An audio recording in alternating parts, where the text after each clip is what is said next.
3 सूत्र। पहला तो नवदा भक्ति की प्रथम हर एक भक्ति के आचार्य कौन है, फिर उस भक्ति का परहेज क्या है, और तीसरा उस भक्ति से प्रसन्न होने वाले उस भक्ति के ठाकुर प्रधान कौन है। हमारी 1-2 बातें बहुत ध्यान से सुनिए सब लोग, इधर देखो।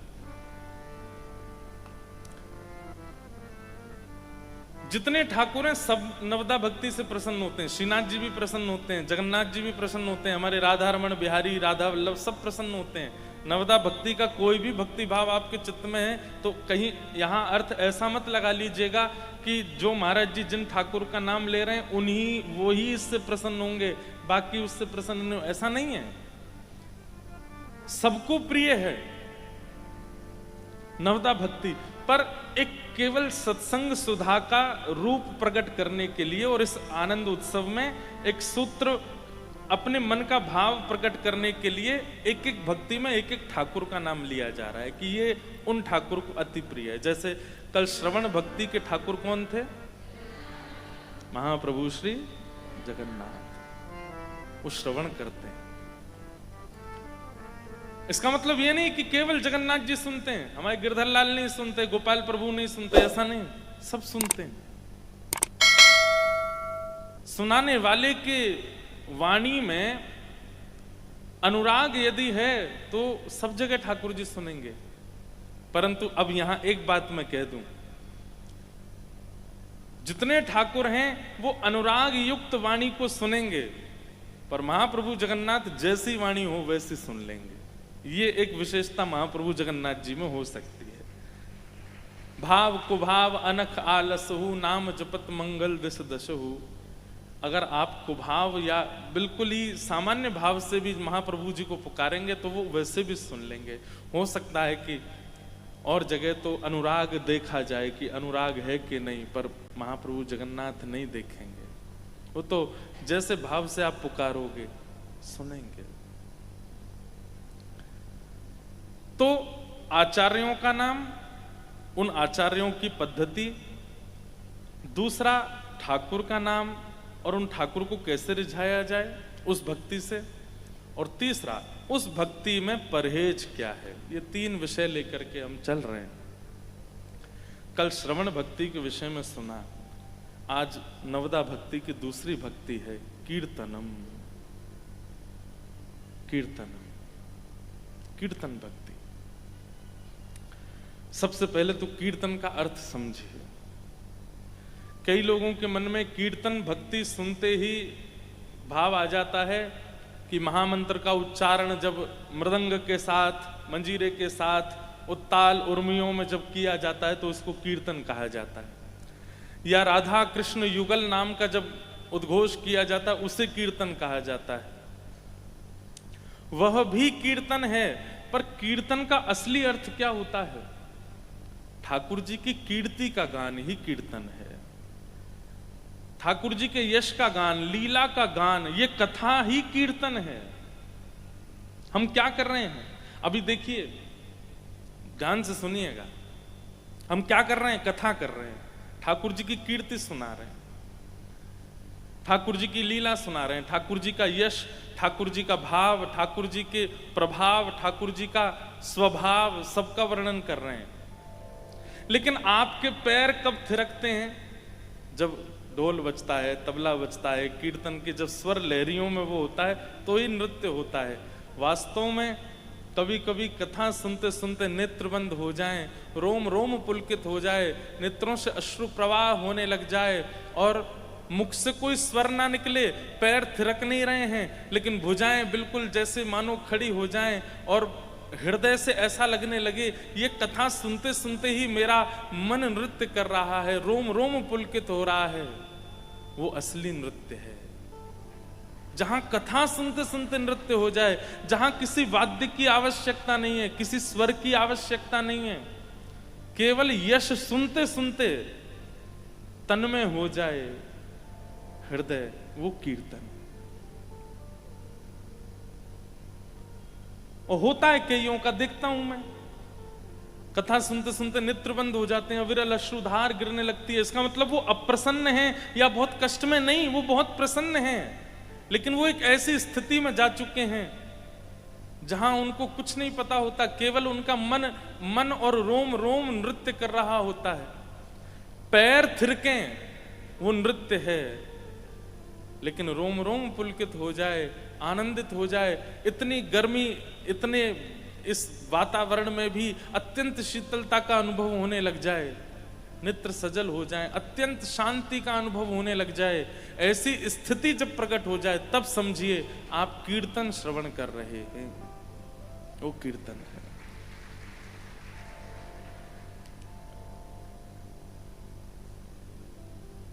कृष्ण नाम जब ते श्रवण सुनो रियानी,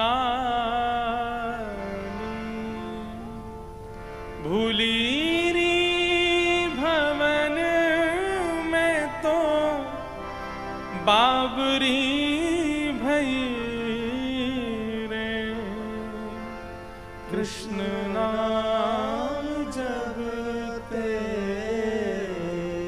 श्रवण सुनो रियानी। हमारे पूज्य नाना जी सुनाते थे, एक गोपी यमुना जल भरने के लिए गई है, और जैसे यमुना तट पर जाकर के जल भरने लगती है, इतने में ही यमुना पल्ली पार गौ चरा रहे ठाकुर जी घर लौटवे को समय है गया और संध्या है गई है। और वही समय मधुमंगल, श्रीदामा, तनसुखा, मनसुखा आदि सब ठाकुर जी के सखा लाला सो निवेदन कर रहे हैं कि लाला घर वापस चलवे को समय है गयो, नंद भवन में यशोदा मैया बाट निहार रही है, चल जल्दी। लेकिन ठाकुर जी कहीं दूर गैया लेके चले गए हैं।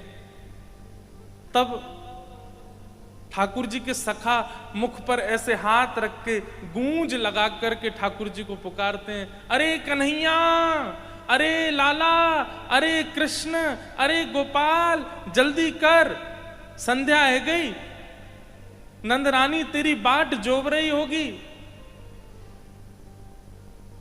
और यहां इस पार वो गोपी यमुना जल भर रही है, और जैसे ही किसी सखा के मुख से ठाकुर जी का नाम श्रवण करती है, स्थिति का अनुभव कीजिएगा, सुनिएगा नहीं। जैसे ही कान में शब्द पड़ा कृष्ण, गोपाल, गोविंद, ठाकुर जी का नाम पढ़ते ही वहीं गिर पड़ी है। ऐसी स्थिति उसकी हो गई है। अन्य गोपियां उसके ऊपर जल का छिड़काव करती हैं, जैसे ही होश में आती है पूछती हैं, कहां भयो तो है, तू कैसे गिर गई? अरे तू कछु रोग है गयो है, तो कुछ चक्कर आ गए, तू कैसे गिर गई? तब वो अपनी स्थिति बताते बताते रोने लगती है। बोले किसी को तो देख करके कुछ होता है, किसी को मिल करके कुछ होता है, पर मेरी स्थिति तो ऐसी कि मैं नाम सुन लेती हूं तो मुझे कुछ होने लगता है। भूली री भवन में तो बाबरी भई रे, मोको यही ना पता चले कि मेरो भवन कौन सी दिशा में, मैं इतना भूल जाऊं। ऐसो ये कृष्ण नाम है। इसे कहते कीर्तन, जहां ठाकुर जी का नाम उच्चारण मात्र आपके हृदय को व्याकुल कर देता हो, आपके हृदय को स्थिर ना रहने देता हो, बस चलवा पिया के देश, चलवा पिया के देश, सजनी चलवा पिया के देश, ओ सजनी चलवा पिया के देश। रुक ना पाता हो चित्त, गोपी गीत में क्या हुआ है?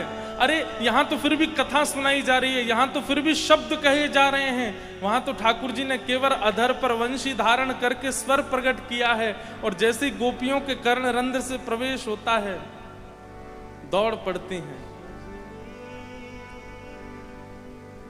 तन की स्थिति विचार नहीं करती, स्वरूप विचार नहीं करती, व्यवस्था विचार नहीं करती, पहुंच जाती हैं कृष्ण मिलन के लिए।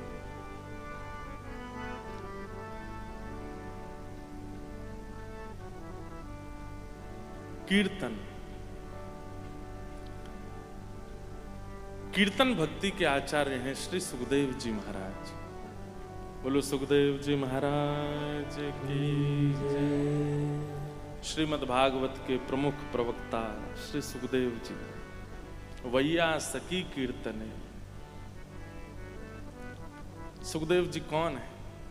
बहुत ध्यान से सुनो। ठाकुर जी की कथा श्रवण करना, ठाकुर जी के यश का श्रवण करना, ये तो एक बड़ी बात है ही, लेकिन ठाकुर जी के यश को गाना, ठाकुर जी के यश को यथार्थ सुनाकर के सबके हृदय में कृष्ण प्रेम प्रकट करना, ये उससे भी बड़ी बात है। और ये तब तक नहीं होगा जब तक हमारी किशोरी जी कृपा ना करे। किशोरी जी कृपा करती हैं तभी कोई कीर्ति का गान कर पाता है, और वो कृपा श्री सुखदेव जी महाराज पर हुई।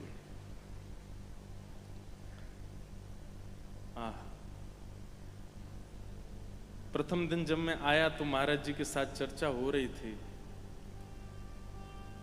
और सुख और सारी का एक भाव महाराज जी को मैं सुना रहा था। बहुत ध्यानपूर्वक सुनिएगा।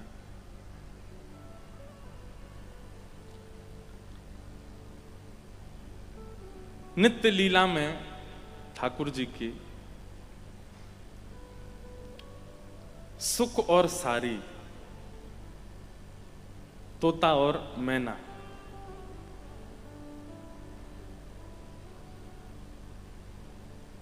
हमारे वारकरी बालक सब आ रहे हैं।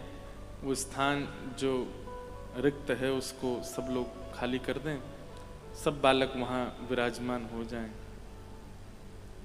और आज इनका आना भी एक संयोग है, और कैसे संयोग है वो थोड़ी देर में पता चलेगा आपको।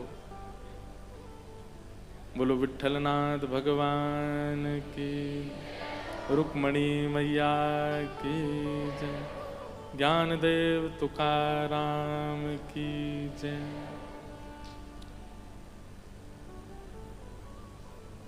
जय। स्वरूप ही बता देता है कि ठाकुर जी के हैं।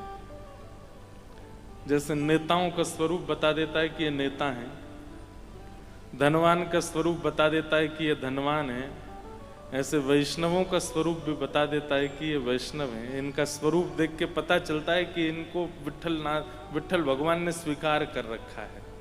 इनके स्वरूप से ही पता चलता है। जैसे आजकल जोधपुर में हमारा स्वरूप बता रहा है कि हम पूज्य राधा कृष्ण महाराज जी के संग ही हैं, ऐसो। और ये श्रृंगार हम ही महाराज जी से कहते, महाराज जी कर दो आपके जैसा हमको भी, अपने ही रंग में मुझको रंग दे। अगर वैष्णवों के संग रह के उनके जैसे नहीं बने तो क्या रहे आप उनके साथ? भैया ऑफिस जाने वाले लोग एक बात कहते हैं, हम पूछते हैं मैं तुम व्यसन क्यों करने लग गए? तो कहते हैं हमारे ऑफिस के बच्चे भी करते थे, हमारे ऑफिस के कलीग्स भी करते थे। कॉलेज के बालक से पूछो, ए भाई तू पीने क्यों लगा? बोले मेरे मित्र भी पीते थे तो मैं पीने लगा। लेकिन कथा में जाने वाले से पूछो, तुम महाराज जी जैसे क्यों नहीं हुए? हो ही नहीं पाते हैं। कथा सुन करके सुखी हो जाते हैं, बस चल दिए अपने घर को, हो गया कल्याण। ऐसे नहीं। जब जिस वैष्णव के संग में जाओ, जिस वैष्णव की सन्निधि में रहो, थोड़े थोड़े उसके जैसे लक्षण अपने अंदर ले आओ, उसकी जैसी बोली, उसका जैसा स्वरूप, उसका जैसा वस्त्र, उसका जैसा आवरण, उसका जैसा आचरण आप में दिखने लगे। कुछ नहीं, ज्यादा नहीं तो 3-4 दिन 7 दिन कथा सुनते, उतने दिन तो उन्हीं के जैसे ही रहो, जैसे वो रहते हैं वैसे हम रहें। तो क्या निवेदन कर रहे थे? सुख और सारी। बहुत ध्यान से सुनना, बहुत सुंदर लीला है। तो ठाकुर जी की नित्य लीला में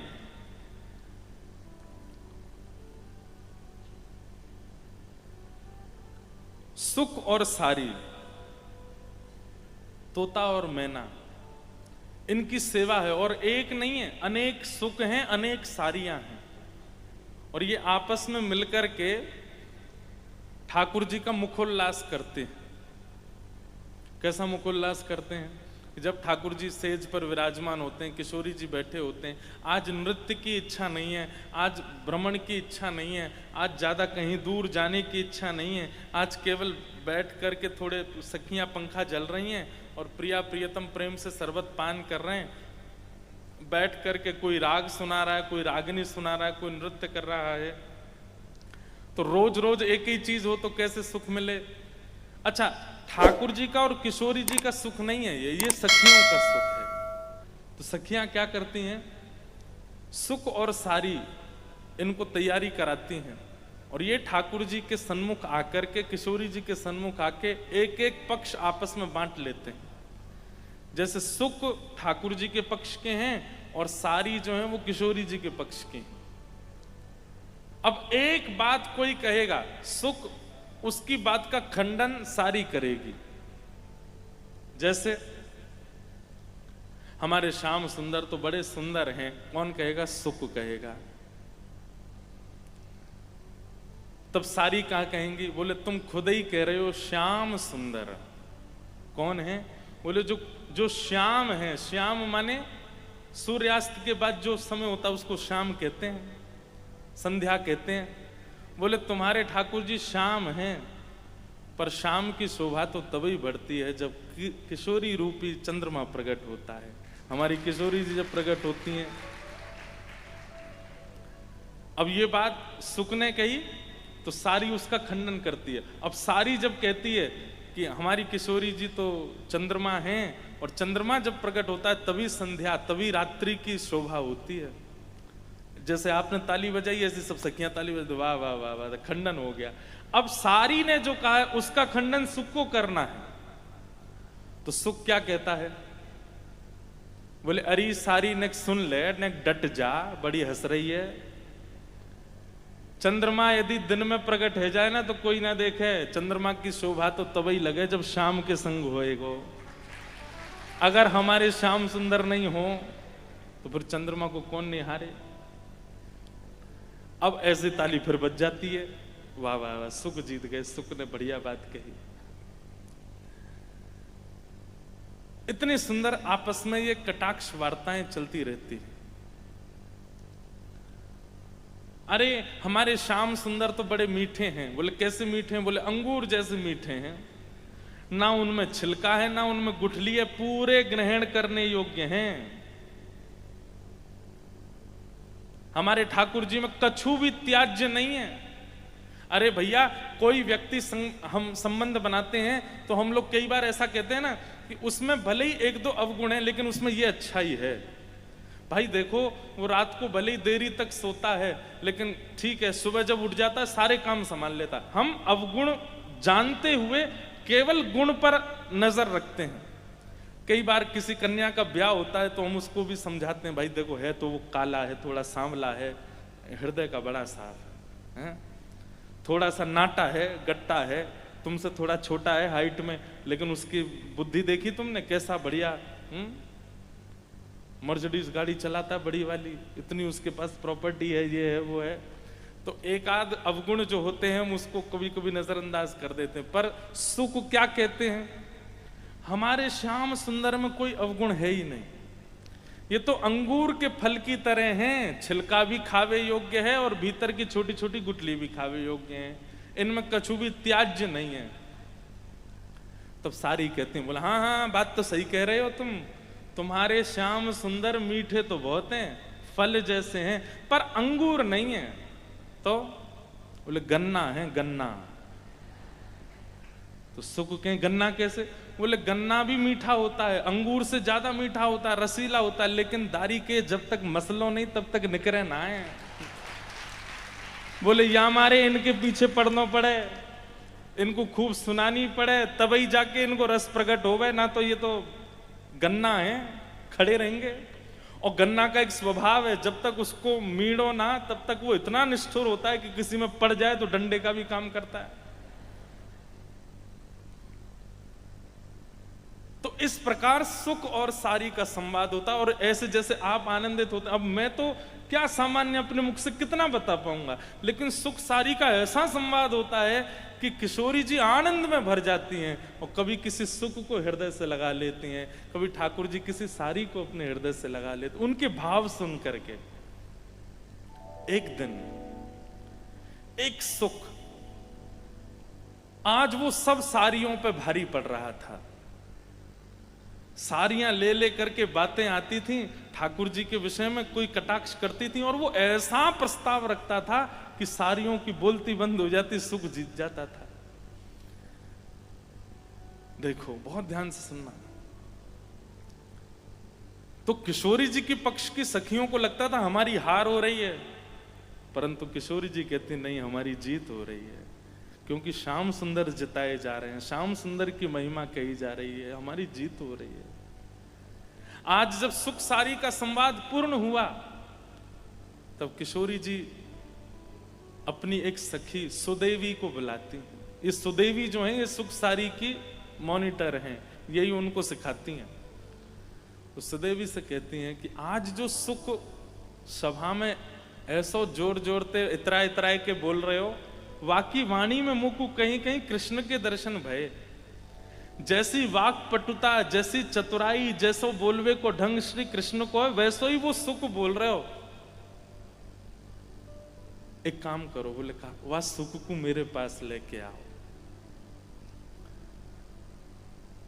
सुदेवी जी गई और कहीं भैया तेरे भाग्य की सराहना, आज तेरी वाणी से किशोरी जी इतनी प्रसन्न रह गई हैं कि तू को भीतर बुला रही हैं, और उस सुख को ले गए हैं किशोरी जी के पास। किशोरी जी कहती यहीं बैठ जा, और बैठ करके जो जो बात तू बाहर सभा में कह रहे हो, ने एक मुंह को सुनाइयो। श्याम सुंदर चले कैसे? तो वो सुख कहता है ललित गति विलास वल्गुहास प्रणय निरीक्षण कल्पितो रुमान कृतमनुकृतवत्य उन्मदान्धा प्रकृति मगन के लयस्य गोपवत्व। भागवत के भीष्म स्तुति का श्लोक है। ठाकुर जी कैसे चलते हैं? वो ललित गति, ठाकुर जी की ललित गति है। ललित गति कैसे? चलते तो टेढ़े मेढ़े हैं, पर वो ऐसी ललित है कि उसको कोई देख ले, उस चाल को कोई देख ले तो पलकें झपकना भूल जाती हैं। व्यक्ति विचार करे कि मैं पलकें झपक लूं, तब भी पलकें जो कि हमारे वश में होती, हम जब चाहे उनको झपका सकते हैं, लेकिन ये पलकें भी हमारे वश से बाहर हो जाती हैं जब श्याम सुंदर चलते हुए आते हैं। व्यक्ति चाह करके भी अपनी पलकें नहीं झुका पाता, उनकी चाल ऐसी है। डोले ब्रज कुंजों में, डोले ब्रज कुंजों में, डोले श्री वृंदावन में, डोले श्री वृंदावन में, झूम के राधा रमन पाग टेढ़ी सुधरे, पाग टेढ़ी सुधरे, पाग टेढ़ी सुधरे, पाग टेढ़ी सुधरे, वापे मोती लटकन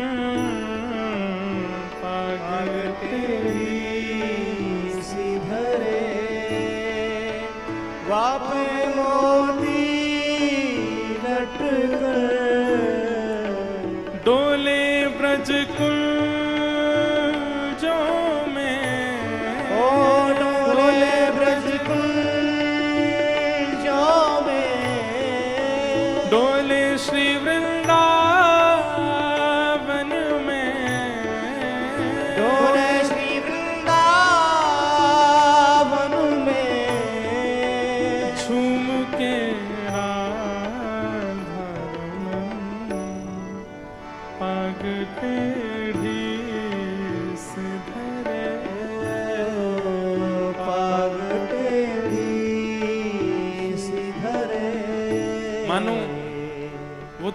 सुख से किशोरी जी पूछ रही हैं, अच्छा चाल ऐसी है? हाँ। कभी कभी एकांत में गऊ चराने जाते हैं तो वहां वृक्ष के नीचे बैठे बैठे श्याम सुंदर क्या करते हैं? तब वो सुख बताता है, बोले श्याम सुंदर जाते हैं और कुंज निकुंजों की सुंदर सुंदर बेल तोड़ के लाते हैं, अपनी पाग पर बांध लेते हैं, अपनी भुजा पर बांध लेते हैं, अपनी कमर पर बनमाली वेश धारण करते हैं, अपने कानन के ऊपर कर्ण फूल सुंदर सुंदर पुष्प धारण कर लेते हैं, गले में ऐसे सुंदर। किशोरी जी भाव मुद्रा में जा रही हैं और वो सुख बोलता जा रहा है, मुस्कुराते हैं तो जी उठते हैं मरने वाले, मुस्कुराते हैं तो जी उठते हैं मरने वाले, मुस्कुराते हैं जी उठते हैं मरने वाले,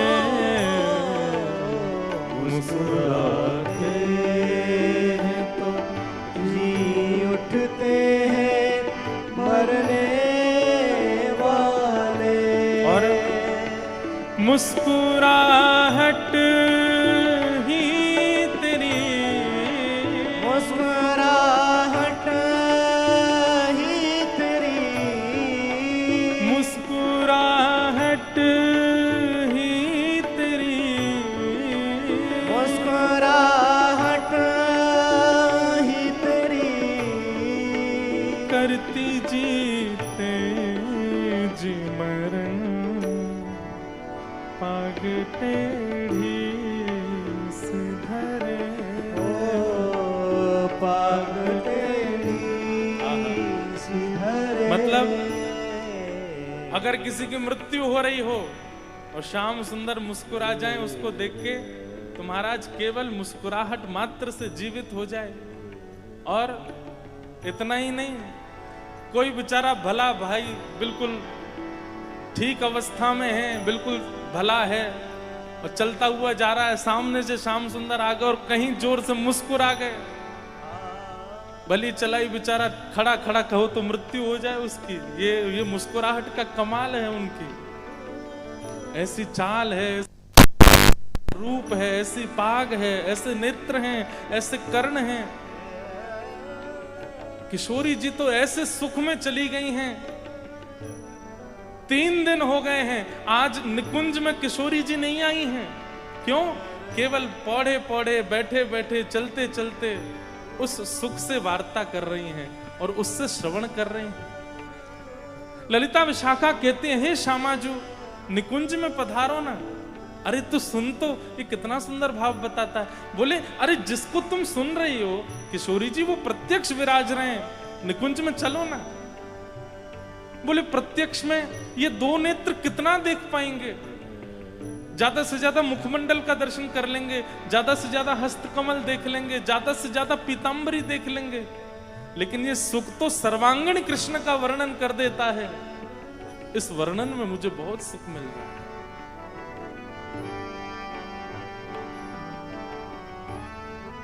एक बहुत सुंदर पद है,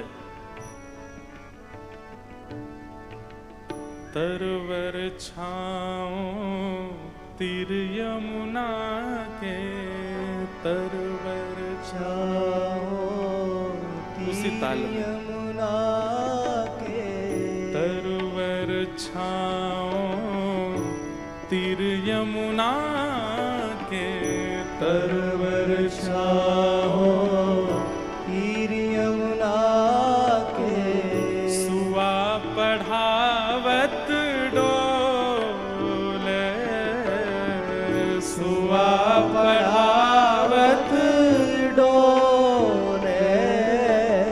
सुआ मतलब तोता। अब ये छवि तो नेत्र बंद करके अनुभव करने की। तरुवर छाओ तीर यमुना के, सुआ पढ़ावत डोले। अपने हस्त कमल के ऊपर यहाँ किशोरी जी तोता को बैठा लेती हैं। कभी वो कंधे पे आके बैठ जाता है, कभी वो शीश पे आके बैठ जाता है। जहां उसको स्थान मिलता है वहां आके बैठ जाता है और किशोरी जी उसको पढ़ा रही हैं। कभी वो किशोरी जी को कुछ सुनाता है, किशोरी जी फिर उसको पढ़ाती हैं। बहुत सुंदर वर्णन है। तरवर छाओ तीर यमुना के, तरवर छाओ तीर यमुना के, सुवा पढ़ावत डोले, सुआ पढ़ावत डोले, सुवा पढ़ावत डोले, सुआ पढ़ावत डोले, रूप राशि यह कुंवर किशोरी, रूप रास है कुंवर किशोरी, रूप राशि यह कुंवर किशोरी, रूप रास है कुंवर किशोरी, मोहन हंस हंस बोले, मोहन हंस हंस बोले, हाँ मोहन हंस हंस बोले, मोहन हंस हंस बोले,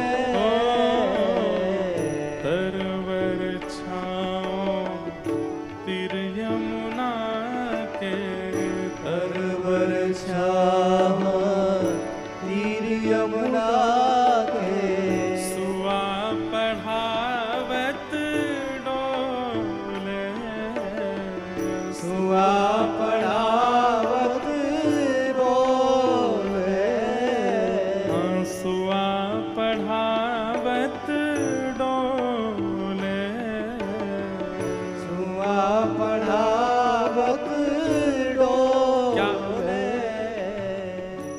अब सामान्य निकुंज की बात यदि करें तो निकुंज में तो किशोरी जी सुआ को मतलब तोता को ठाकुर जी के भिन्न भिन्न नाम याद कराती हैं। बोलो मधुसूदन तो तोता बोलता है मधुसूदन, बोलो मोहन तो बोलता है मोहन, बोलो मुरारी तो कहता है मुरारी। जो जो नाम किशोरी जी याद कराती हैं सब याद कर लेता है। लेकिन निवृत्त निकुंज की लीला में किशोरी जी क्या पढ़ा रही हैं? जब शाम सुंदर रात्रि में पौड़ जाते हैं तब तू खिड़की पर जाके बैठो कर, उनके रूप रंगों को दर्शन करो कर, और दूसरे दिन आके मुझे बताए कर रात में कैसे करवट ले में, कैसे उबासी ले में, सवेरे उठ के कैसे अपनी आंख मीड़ें, कैसे अपनो श्रृंगार करें। जब स्नान करवे जामे तब जाके दर्शन करियो। जब जल की तरंग नील वर्ण श्याम सुंदर पे पड़े, वो जल कैसो दिखाई देवे, तू देखियो जाके। यशोदा मैया केशन की कैसी गूथ बनाए करके ठाकुर जी की शिखा बनावे, कैसे लाला को श्रृंगार करे, गले में कौन सो हार धारण करावे। ठाकुर जी जब प्रसाद अरोगे वहां में कहा पामे, कैसे पामे, मुख कैसे चलावे, सब देख के मुझे बताए कर। निवृत्त निकुंज में तो किशोरी जी का एक प्रकार से दूत है सुख, जिसको बेचती हैं, जाओ जाकर के देख के आओ ठाकुर जी कैसी लीला कर रहे हैं और आके मुझे बता दियो चुपचाप। क्यों? प्रेम का स्वरूप है। प्रेमी के आगे उसकी ज्यादा बातें या ज्यादा प्रशंसा ना की जाती है ना सुनी जाती है। प्रेमी के आगे तो दूसरा प्रेमी रूठा रूठा सा ही रहता है। प्रेमी अगर कुछ कहे भी तो उसकी बातें अनसुनी सी करता है कि ज्यादा सिर पे चढ़ नहीं जाए। लेकिन 24 घंटा जो चिंतन चित्त में चल रहा है उसकी पूर्ति कैसे हो, इसलिए किशोरी जी सुख को पढ़ाती हैं। देख के आ, अब क्या कर रहे हैं, देख के आ, चलते कैसे, देख क्या मटकते कैसे, देख क्या बोलते कैसे। और जब वो सुख आकर के बताता है और कर्णरंध्र से किशोरी जी सुनती है, नेत्र बंद हो जाते हैं। नहीं तो प्रिया जो लीला में बिना श्री कृष्ण के कैसे रह सकें। ये सुख ही सुना सुना करके लीला ठाकुर जी की किशोरी जी को सुख दे रहा है। यह है कीर्तन भक्ति, जहां एक क्षण भी अपने प्रियतम की लीला सुने बिना, उसके भाव सुने बिना रहा ना जाए। दर्शन को ना तपे, वचन सुनन को कान, मिलवे को ही रात पे ही के जीवन प्राण। गोवर्धन वास सांवरे लाल, तुम बिन रयो जान। गिरिराज लढ़े लाडले लाल, तुम बिन रयो। तरुवर छाओ तीर यमुना के, सुआ पढ़ावत डोले। तरुवर छाओ तीर यमुना के, सुआ पढ़ावत डोले। झुकत झुकावत डार कदम्ब की, झुकत झुकावत डार कदम्ब की। झुकत झुकावत डार कदम्ब की। झुकत झुकावत डार कदम्ब की।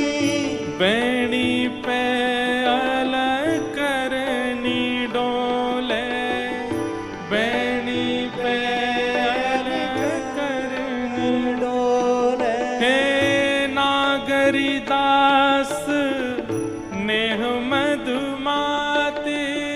नागर दास नेह मधुमाते। नागरी दास नेह मधुमाती। नागर दास नेह मधुमाती। मूंद मूंद द्रग खोले, मूंद मूंद द्रग खोले।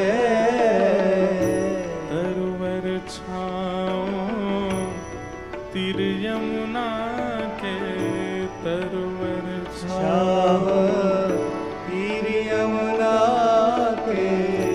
सुआ पढ़ावत डोले। सुआ पढ़ावत डोले। तरुवर छाओ तीर यमुना के, तरवर छाव तीर यमुना के। सुआ पढ़ावत डोले। सुआ पढ़ावत डोले। हे रूप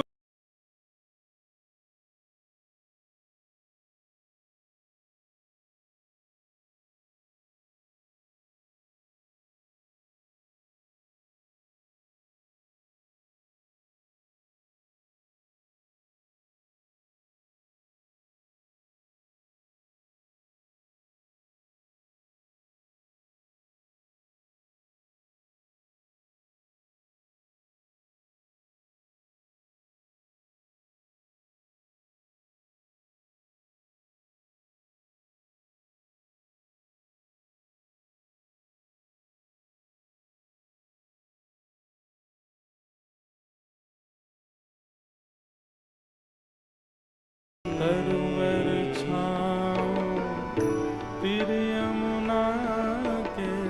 तरवर छाव तीर यमुना की। तरुवर छाओ तीर यमुना के, सुआ पढ़ावत डोले।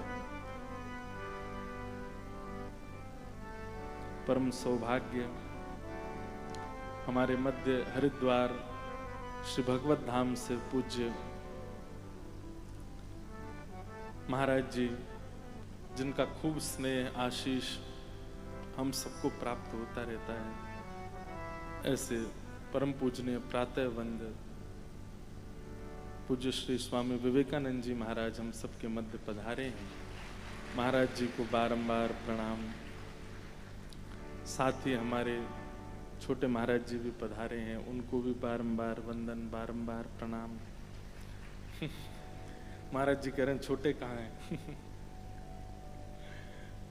मस्त राम बाबा जय हो। हमारे महाराज जी से भी पहली बार मिलन जोधपुर में ही हुआ था।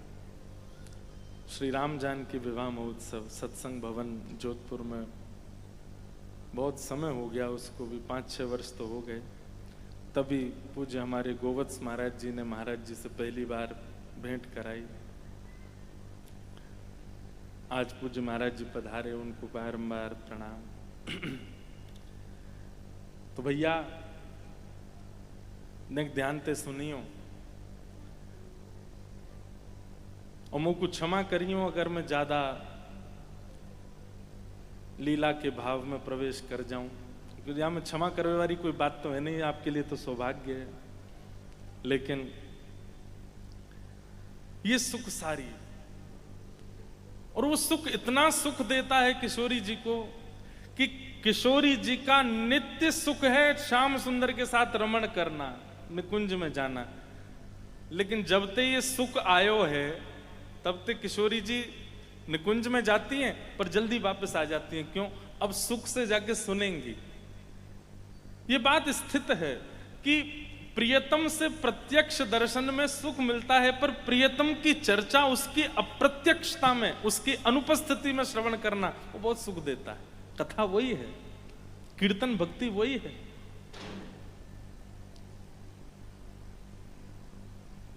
हम आप सब लोग सौभाग्यशाली हैं, हमें कथा मिलती है, कथा श्रवण को मिलती है। क्योंकि कथा श्रवण में हम में से कितनों ने कभी अनुभव ही नहीं किया ठाकुर जी का रूप कैसा है, ठाकुर जी का रंग कैसा है, ठाकुर जी की चाल कैसी।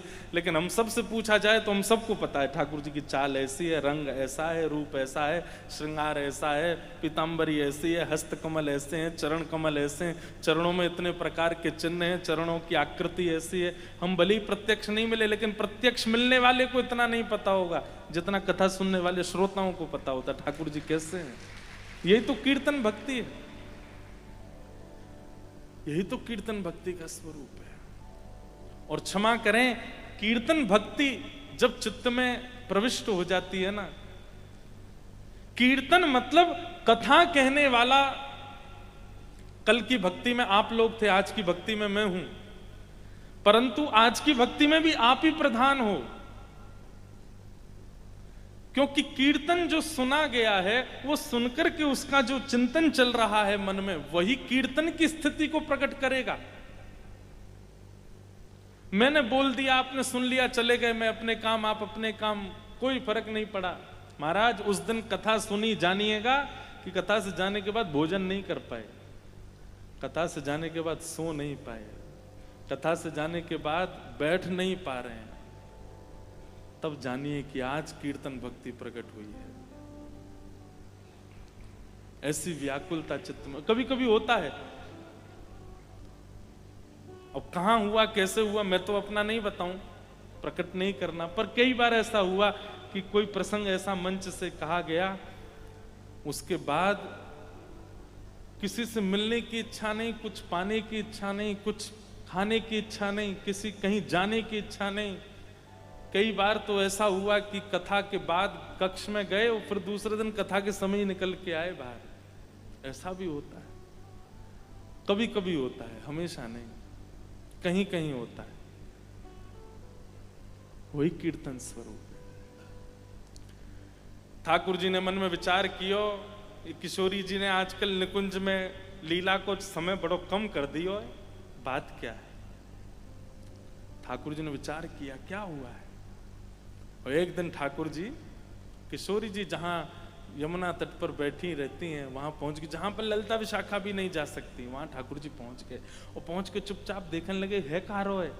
तभी देखी कि एक सुख वो कभी वेणी पे बैठ जाता है, कभी यहाँ ऊपर आ जाता है, कभी किशोरी जी के ऐसे हाथ पर बैठ जाता है और किशोरी जी को केवल कृष्ण लीला ही सुनाता है।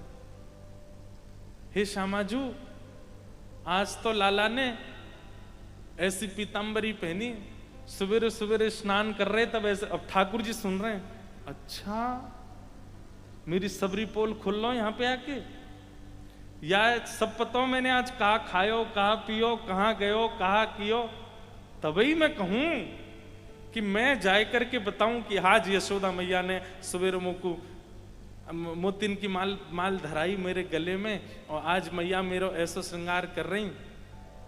तो किशोरी जी बोल पड़ती हैं, गुलाब को इत्र पधरानो चाह रही पर आप खस को लगवा के आए हो। तो ठाकुर जी कहें, आपको कैसे पता यशोदा मैया गुलाब को इत्र लेके आए? मुझको सब पता है, मैं अंतर्यामी हूं। आज ठाकुर जी को पता चली, ये दारी को आगे बता जाए सब, तभी मैं कहूं आजकल श्री जी को पता कैसे चल जाए और ये मेरे संग इतना समय ना दें, पूरे दिन यार सुख के संग ही बैठी रहे।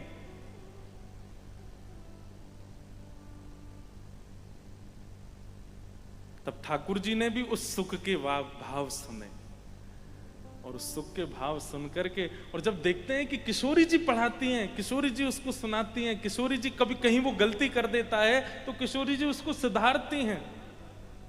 ठाकुर जी बोला, इतना निपुण हो चुका है, इसकी आवश्यकता तो इस संसार को है, इसकी आवश्यकता तो इस पृथ्वी को है। कलिकाल में अगर यही सुख जाए और पृथ्वी पर जाकर के हमारे भाव का प्रचार प्रसार करे तो इनके भाव से कितने जीवों का कल्याण होगा। तब वही सुख।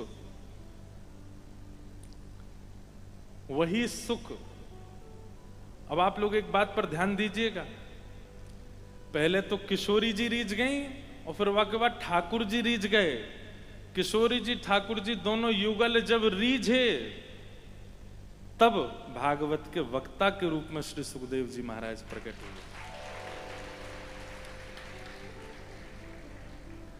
वक्ता बनना बहुत सामान्य बात नहीं है।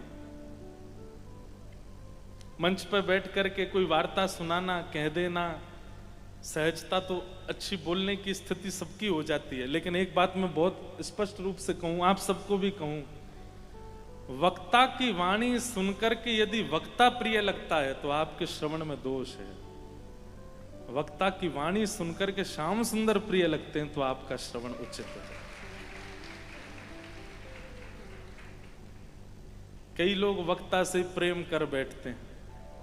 श्रद्धा रखो, विश्वास रखो, आस्था रखो, समर्पण रखो, लेकिन ठाकुर जी को भूल गए, वक्ता को पकड़ लेते हैं। अरे इनकी तो चाल ऐसी, इनकी तो जुल्फें ऐसी, इनके तो भाव ऐसे। डंडा पड़ेंगे, डंडा दोनों में, वक्ता श्रोता दोनों में। मतलब कन्या का विवाह एक पुरुष के साथ कराने के लिए एक बिचौलिया आया, बीच में एक बिचौलिया आया और बिचौलिया ने आकर के कही, भैया देखो ऐसा लड़का है, ऐसा उसका स्वरूप है, ऐसा।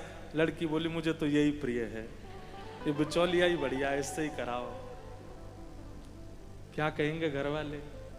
और लड़का क्या सोचेगा, क्यों रे संबंध तो मेरा लेके गया था, खुद ही कर लिया ब्याह। यही बात होगी हमारे साथ भी। ठाकुर जी कहेंगे, तो ये वक्ता काई को बनाया हमने, हम ते प्रेम करा, हमारो भाव सुना, तू खुद ही बनो बैठो बीच में। विचार करना है। वक्ता को बहुत सम्मान मिले तो उसको नीची नजर करके स्वीकार नहीं करना चाहिए। ठीक है, प्रेम इतने लोग करें, अच्छी बात है, पर उसके मन में भाव यही आना चाहिए कि हे श्याम सुंदर, आज के वक्तव्य में मुझसे भी अधिक प्रेम इनको आपसे हो जाए। श्री शुकाचार्य जी, फिर किशोरी जी प्रसन्न हो गई ठाकुर जी। एक दिन ठाकुर जी और किशोरी जी जब मिले तब दोनों ने विचार किया। ठाकुर जी बोले, देखो मुझको सब पता है, आजकल तुम निकुंज में ज्यादा ना आए रहे हो मेरे संग में, वो सुख को मुझ सब बात पता चल गई, वाय लेके डोलती रहे हो, मेरे बारे में सब बतावे तुम्हें। लेकिन हे श्यामाजू, आगे कलिकाल आएगा, और ये लीला तो ठाकुर जी के निवृत्त गोकुल वैकुंठ की है, ठाकुर जी के गोलोक धाम की है। वहां तो नित्य ठाकुर जी की लीला आज भी चल रही है। ठाकुर जी ने किशोरी जी से कहा कि अगर इनका पृथ्वी पर आगमन हो और इनके द्वारा जीव मात्र को हमारे भाव सुनाए जाएं, कथा सुनाई जाए, भक्ति रस प्रवाह करवाया जाए, कितने जीवों का कल्याण हो जाएगा। और तब हमारे और आपके कल्याण के लिए वही सुख पृथ्वी पर श्री सुखदेव जी महाराज के रूप में प्रकट हुए। यम प्रव्रजन्तमनुपेतमपेत कृत्यम द्वैपायनो विरह कातरया जुहाव पुत्रेति तन्मयतया तर्वोऽभिनेदो तम सर्वभूत हृदयं मुनिमानतोऽस्मि। ये हैं श्री सुखदेव जी महाराज। तो कीर्तन भक्ति के आचार्य श्री सुकाचार्य श्री सुखदेव जी। कीर्तन भक्ति में परहेज क्या है, बहुत ध्यान से सुनिएगा। कई सारे भाव पढ़े गए, गुरुजनों से भी पूछे गए, लेकिन हमको ज्यादा अध्ययन का समय तो मिल नहीं पाया। लेकिन मन ही मन में जो भाव आ रहे थे कुछ लिखने का प्रयास किया कि कीर्तन भक्तियों की कथा करते हैं, भाव तो इससे भी अधिक बहुत सारे हो सकते हैं। और ये आपका होमवर्क ही है कि जो यहां बताए जा रहे हैं उससे अधिक भाव आप सोचो, आप विचार करो। जो परहेज यहां बताए जा रहे हैं वो परहेज तो सुनने ही हैं, उसके अलावा भी आप लोग जो अनुभव करते हैं परहेज, उन परहेजों को खुद ही लागू कर लीजिए। पूछने मत घूमना, महाराज जी बताना ये वाला परहेज भी कर सकते, नहीं आ गया मन में तो वो भी कर लो। कीर्तन भक्ति का सबसे पहला परहेज देहाभिमान शून्य।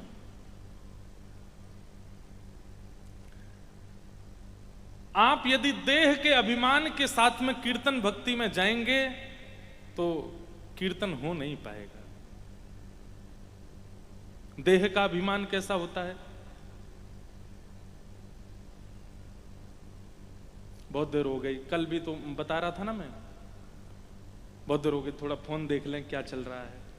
ये देह का अभिमान है, मतलब देह अपनी इच्छा आपसे पूरी करवाता है और आपके मन को, आपकी बुद्धि को स्थिर ना रहने देवे, अपनी योग्यता के अनुसार उसको विचलित कराने का प्रयास करे। अगर ये दोष है तो कीर्तन भक्ति में निपुण नहीं हो पाओगे।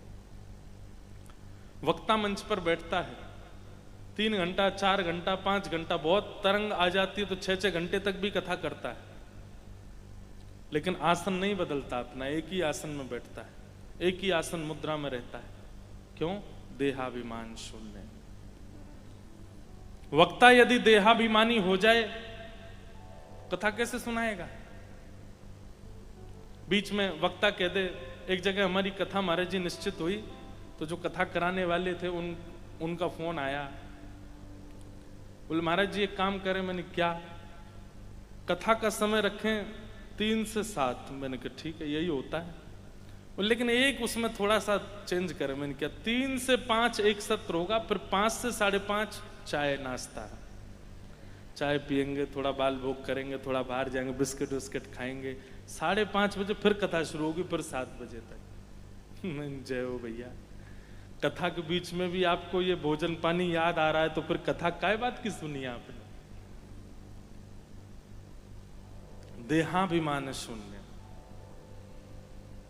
और ऐसी शून्यता देहाभिमान की हो जाए कि यह भी भूल जाए मैं कौन हूं, कोहम कस्तुम कुत आयात, पूर्ण रूपेण उसी लीला में उसी भाव में तत्पर हो जाए, तब तक कीर्तन भक्ति प्रकट नहीं हो सकती। कहीं ना कहीं उसके भीतर यह स्थिति है कि मैं कुछ हूं, तो कीर्तन भाव को वो पूर्ण रूपेण प्रकट नहीं कर पाएगा। ठाकुर जी की कीर्ति का गान करेगा पर सबको उसमें सराबोर नहीं कर पाएगा।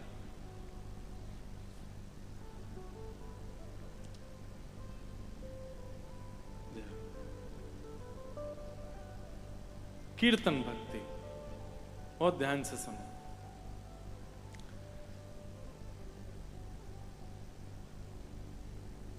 जब जब कीर्ति का गान करो तब तब देहाभिमान शून्य हो जाओ। अपने को भुला करके उस भाव में प्रवेश करो, तभी वो भाव प्रकट होगा। सुलंक सृष्ट भगवान वचांस में, श्रीमद् भागवत जी में भी सुखदेव जी महाराज कथा कहना प्रारंभ करते हैं तो उससे पहले क्या कहते हैं कि हे नाथ, मेरी वाणी में क्षमता नहीं कि मैं आपका यश गा सकूं, इसलिए आप ही मेरी वाणी में विराजमान होकर के यथा योग्य भाव प्रकट कराइए। सुलंक सृष्ट भगवान वचांस में। वक्ता को भी यही विचार करना चाहिए कि मैं तो शून्य होकर के बैठूं, हे नाथ मैं तो वंशी तेरे अधर की, मैं तो वंशी तेरे अधर की, चाहे तू जैसे बजा ले मुरलिया वाले, चाहे तू जैसे बजा ले मुरलिया वाले। हम कठपुतली तेरे हाथ की, हम कठपुतली तेरे हाथ की, चाहे तू जैसे नचा ले मुरलिया वाले, चाहे तू जैसे नचा ले मुरलिया वाले। मेरा जीवन है तेरे हवाले मुरलिया वाले, मेरा जीवन है तेरे हवाले मुरलिया वाले। देहाभिमान शून्य, स्वयं को रमा करके बोले उस भाव में, उस रस में। सुख का स्वभाव कैसा होता है? वो फल को, उसी फल को चखता है जो मीठा हो, या फिर ऐसा कहते हैं सुख का मुख जिस फल में लग जाए वो अमृत तुल्य हो जाता है। स्वयं रस में पहले युक्त होता है, फिर वो फल जो खाता है वो भी रस युक्त हो जाता है। वक्ता कीर्तन भक्ति के आचार्य का ये स्वरूप होना चाहिए कि भाव जो सुना रहा है उसमें स्वयं डूब जाए। उस स्वयं डूब करके जब बोलेगा तो फिर सामने वाले उसमें तत्पर हो ही जाएंगे। सुख के द्वारा सुनाए गए भाव, सुकाचार्य जी के द्वारा सुनाए गए भाव किशोरी जी को एक बार को निकुंज में जाने से रोक देते हैं। यही सुख मिल रहा है। ऐसी वक्ता की स्थिति होनी चाहिए। एक प्रसंग सुनते हैं, हनुमान जी महाराज एक बार कथा में बैठ कर रो रहे थे, इतने भाव में आ गए, राम जी की याद करके हाँ राम कह करके रुदन करने लगे तो राम जी प्रकट हो गए और प्रकट होकर के हनुमान जी के कंधे पर हाथ रखा। अरे हनुमंत लाल इतना मत रोइए, मैं आ गया।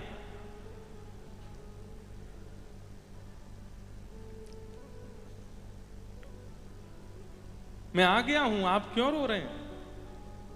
इधर देखो, इधर देखो, इधर देखो, देहाभिमान शून्य बनो। हनुमान जी महाराज के कंधे पर हाथ रख के राम जी बोले मैं आ गया, देखो। हनुमान जी महाराज देख करके बोले भगवान अभी 2 घंटे की कथा और रह गई है ना, एक विचार बाहर बैठो, आप कथा सुन लूं पहले। राम जी बोले मैं प्रत्यक्ष आ गया तब भी तुमको, बोले कथा में एक अलग ही आनंद है नाथ। इस सुख के आगे, इस आनंद के आगे, इस स्थिति के आगे और सारी स्थितियां फीकी लगती हैं। आप थोड़ी देर बाहर आरती हो जाए फिर दर्शन करूंगा आपका। राम जी बोले मेरी ही कथा सुन रहा है और मुझे ही दूर भगा रहा है। कथा में एक ऐसा अनुभव होता है, वो अनुभव कीर्तन भक्ति में प्रधान चाहिए। उसके लिए देहाभिमान शून्य होना पड़ेगा। घट खाली होगा तभी नवीन जल भर पाएगा। पहले से ही भरा हो तो उसमें कहां जल समाएगा। तो कीर्तन भक्ति का पहला परहेज क्या है? देहाभिमान शून्य। आसन से प्रारंभ कीजिए, एक आसन में बैठना ही शुरू कीजिए कीर्तन में। कीर्तन मतलब कथा, या तो सुनो या गाओ, दोनों स्थिति में देहाभिमान शून्य। दूसरा परहेज क्या है कीर्तन भक्ति में? जो कहो सो करो। अगर वक्ता के मुख से कोई बात निकल गई है तो जिम्मेवारी केवल श्रोताओं की नहीं है करने की, उस वक्ता की भी है कि वो भी अपने जीवन में उसको उतारे। या फिर इसका दूसरा भाव कहें तो वही कर वही कहो जो करते हो। जो किया नहीं है वक्ता यदि उसको कहने लग जाए, और बहुत समय तक देखिए कीर्तन भक्ति आपको अवसर देती है, आपको अवसर देती है। आपके मुख से कोई बात निकली, कोई भाव निकला, आप करते हैं वही निकालिए। लेकिन कई बार ऐसा होता है कि कथा करते करते करते करते सुनाते सुनाते कोई ऐसा भाव प्रकट होता है जो हमारी खुद की दिनचर्या में नहीं है, तो इसका मतलब यही मानना चाहिए कि व्यासपीठ या फिर वो सत्संग, वो कीर्तन आपको आज्ञा कर रहा है कि तुम ऐसा करते नहीं हो, पर तुम्हारे मुख से ये बात निकल रही है। इसका मतलब ये व्यास मंच की आज्ञा है, सत्संग की आज्ञा है, कीर्तन भक्ति की आज्ञा है। इसको लागू करो, इसको अपने जीवन में उतारो। सुनिए, बात समझ आए तो ही ताली बजाना। दूसरा परहेज क्या है? जो करो वो कहो, और या फिर जो कह दो वो करना प्रारंभ करो। अगर इन दोनों में गड़बड़ी होगी तो कीर्तन भक्ति आपका त्याग कर देगी। एक सूरदास जी के प्रसंग में बड़ी सुंदर कथा आती है कि श्रीनाथ द्वार अपने गिरिराज जी में एक व्यक्ति था, वो श्रीनाथ जी के रूप का वर्णन करता था नित्य। उसकी वाणी ऐसी थी कि उसके वर्णन करने में इतनी सुंदरता का अनुभव होता था कि लोग खिंचे चले जाते थे उसकी बात सुन के। ठाकुर जी ने ऐसा मुकुट धारण किया, ठाकुर जी ने ऐसी पोशाक पहनी है, ठाकुर जी ऐसी माला पहनते हैं, ठाकुर जी के कटाक्ष ऐसे हैं, ठाकुर जी के कुंडल ऐसे हैं, ठाकुर जी के गाल ऐसे हैं, ठाकुर जी की चुबुक ऐसी है। अब वो गा गा करके इतना सुंदर वर्णन करता था कि भीड़ लग जाती थी उसको सुनने वालों की। एक दिन सूरदास जी महाराज वहीं से निकल रहे थे। सूरदास जी ने जैसे ही उसका स्वर सुना, उसकी बातें सुनी, सुनते ही सूरदास जी पहचान गए कि ये केवल बातें बोल रहा है, ये स्वयं इस भाव में दर्शन करता नहीं है।